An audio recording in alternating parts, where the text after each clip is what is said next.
నమస్తే, welcome to ఆధ్య media. నేను బాలు, మనతో పాటుగా ఉన్నారు సీనియర్ జర్నలిస్ట్ ఇమ్మంది రామారావు గారు. వారితో మాట్లాడదాం. సార్ నమస్తే. నమస్తే బాబు. సార్, వైఎస్ విజయమ్మ గారు ఇంతకుముందు వైసీపీ పార్టీకి గౌరవ అధ్యక్షులుగా ఉండేవారు.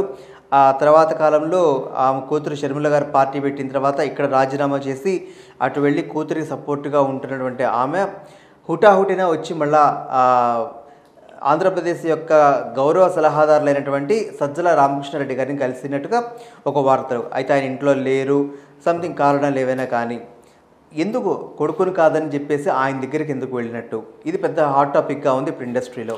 నిజమేనండి. ఎందుకంటే విజయమ్మ చాలా తెలివైంది. తర్వాత రాజశేఖర రెడ్డి తాలూకు ఐడియాలజీని బాగా ఫాలో అయ్యే వ్యక్తి. ఓకే, కొంచెం మీకు తెలియని విషయం ఒకటి చెప్తా. విజయమ్మని రాజశేఖర రెడ్డి గారు చాలా బాగా ప్రేమిస్తారు. ఎందుకు ప్రేమిస్తారంటే రాజారెడ్డి గారు రాజశేఖర రెడ్డి గారితో రేపు పెళ్లి చూపులకి వెళ్దాం రారా అన్నారట. అప్పుడు రాజశేఖర రెడ్డి గారు అన్నారట, పెళ్లి చూపులకు వస్తా, నేను వచ్చి ఎవరినైతే మొదటిసారిగా చూశానో వాళ్ళే పెళ్లి చేసుకుంటాను. ఓకే, మళ్ళీ దాన్ని చేంజ్ చేయడానికి వీల్లేదు అంటే వాళ్ళ నాన్నగారు మన రాజారెడ్డి రాజశేఖర రెడ్డి ముందు ఫస్ట్ తోడు ఈవిడనే చూశారట. అంటే అందరూ భయపెట్టేశారట, ఆయన డాక్టర్ కదా నేను ఎలా చేసుకుంటారని. అయినప్పటికి కూడా డాక్టర్ అయినప్పటికి కూడా మంచి అందగాడు, అప్పటికి మంచి ఎక్సర్సైజ్ బాడీ బిల్డర్ కదా, అలాంటి వాడైనప్పుడు కూడా పెళ్లి చేసుకుంటే నాకు దేవుడితో సమానమైన ఫీలింగ్తో ఉండేదట. ఈ విషయం ఎవరు చెప్పారు నాకు? రాజశేఖర రెడ్డి గారి మదర్ జయమ్మ చెప్పింది. రాజశేఖర రెడ్డి గారి చరిత్ర రాయమని నాకు ఆంధ్రప్రభలో ఓ బుక్ రాయమని చెప్తే నేను విమలారెడ్డి ఇంట్లో ఒక 4 రోజులు కూర్చొని రాశానమాట. ఆ సందర్భంగా రాజశేఖర్ అంటే వల్ల మారిన అభిమానం ఎవరికి? మన ఇప్పుడు ఈ విజయమ్మకి. ఓకే, అందువల్ల అది ఇక్కడ ఏం చేశారంటే రాజశేఖర రెడ్డి గారి తాలూకు ఐడియాలజీ వేరు, ఇక్కడ జగన్మోహన్ రెడ్డి తాలూకు ఐడియాలజీ వేరు.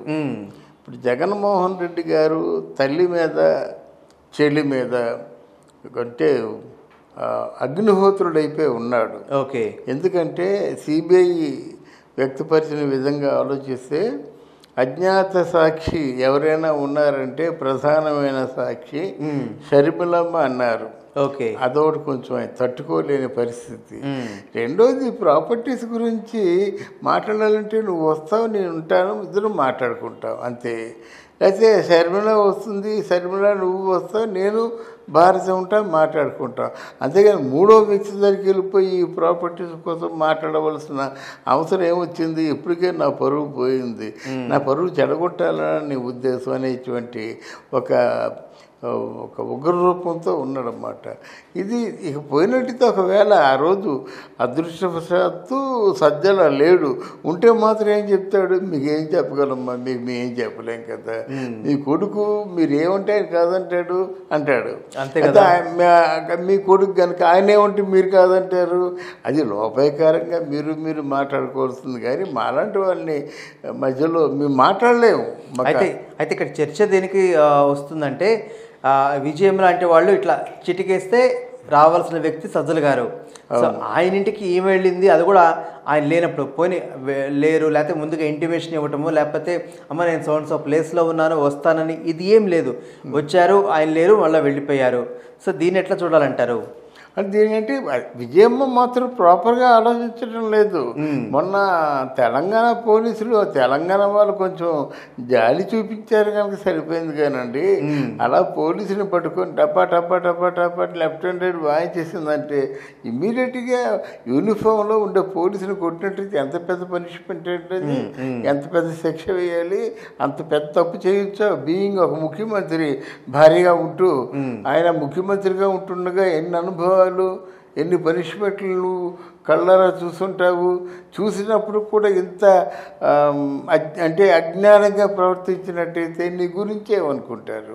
అలాగే ఆవిడ కూడా షర్మిల కూడా చాలా దారుణంగా ప్రవర్తించింది. ఆ పోలీసు అందరూ నిల్చున్నట్టయితే కారుతో పోనీ అంటుంది. అంటే అప్పుడు వాళ్ళు ఏం చేశారు, ఆ హుక్ పెట్టి పైకి లాగేశారు అన్నమాట. అంటే అంతవరకు ఎందుకు తెచ్చుకోవాలి నువ్వు పోలీసులు ఎందుకు కొట్టాలి? తర్వాత ఏమో జాకెట్ రక్కేశారు, నడుము పీకేశారు, ఇలాంటి మాటలు ఎందుకు అనుకోవాలి? కనుక వీళ్ళు మాత్రం కరెక్ట్గా బిహేవ్ చేయటం లేదు. బిహేవ్ చేయటం లేదు కనుక ఆయన జగన్మోహన్ రెడ్డి కూడా దగ్గర రానివ్వడు. అంటే కేవలం ఆస్తి పంపకాలు లేకపోతే ఆస్తి తగాదాలు అని అనుకుంటే అన్న చెల్లెలు కూర్చొని మాట్లాడుకోవచ్చు, లేకపోతే తల్లి అన్న ఇద్దరు బిడ్డల్ని కూర్చోబెట్టుకొని మాట్లాడచ్చు. కానీ మధ్యలో మూడో వ్యక్తి ఇన్వాల్వ్మెంట్ని ఎందుకు తీసుకొస్తున్నారు ఇక్కడ? ఇక్కడ మూడో వ్యక్తి ఇన్వాల్వ్మెంట్ అంటే వీళ్ళు ఒకవేళ విజయమ్మ షర్మిల కూర్చొని మాట్లాడితే జగన్మోహన్ రెడ్డి భారతమ్మ కూర్చొని మాట్లాడతారండి. భారతమ్మ మాట్లాడితే ఇంకెవరు మాట్లాడలేరు.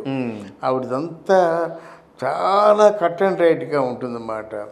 అసలు ఆవిడతో మాట్లాడలేక కదా వీళ్ళు వేరేగా ఉంటున్నారు. కట్ అండ్ రైట్గా ఉంటారు, మరి ఎవరు మాట్లాడలేరు అన్నమాట.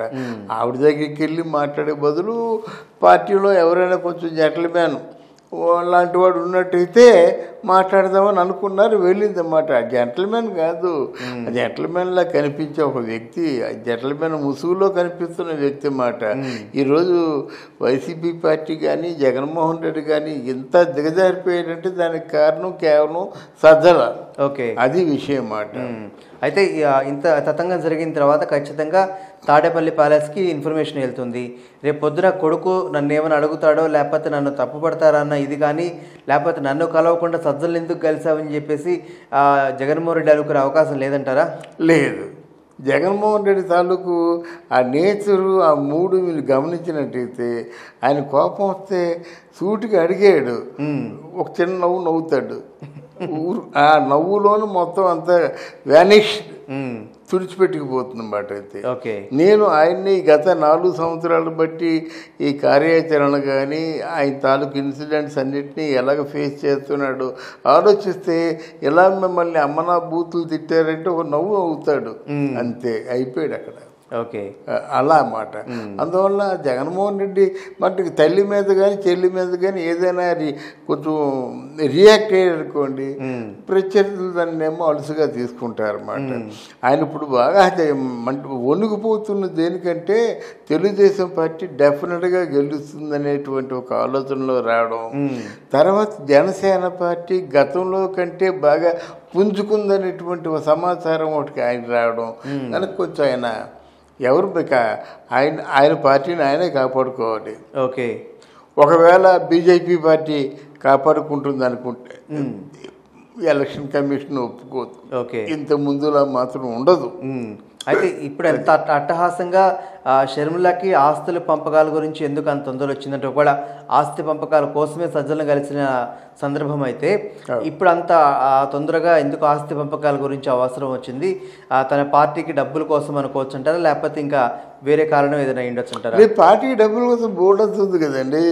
జగన్మోహన్ రెడ్డి దగ్గర పార్టీకి డబ్బుల కోసం అంటే జగన్మోహన్ రెడ్డి డబ్బు అవసరం లేదు.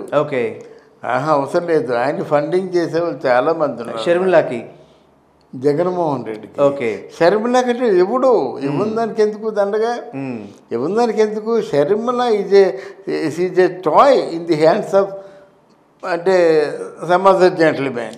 అంతేగాని వాళ్ళు కావాలంటే వాళ్ళ తాలూకు ఒక కేర్ టేకర్గా ఆవిడ పెట్టుకున్నారు. కానీ ఆవిడ స్వతంత్రించి పార్టీ పెట్టేసి కేసీఆర్ మీద పోటీకి వెళ్ళిపోతుంది అనుకోవడం చాలా పొరపాటు. థ్యాంక్ యూ అండి. థ్యాంక్ యూ అమ్మా, థ్యాంక్ యూ వెరీ మచ్.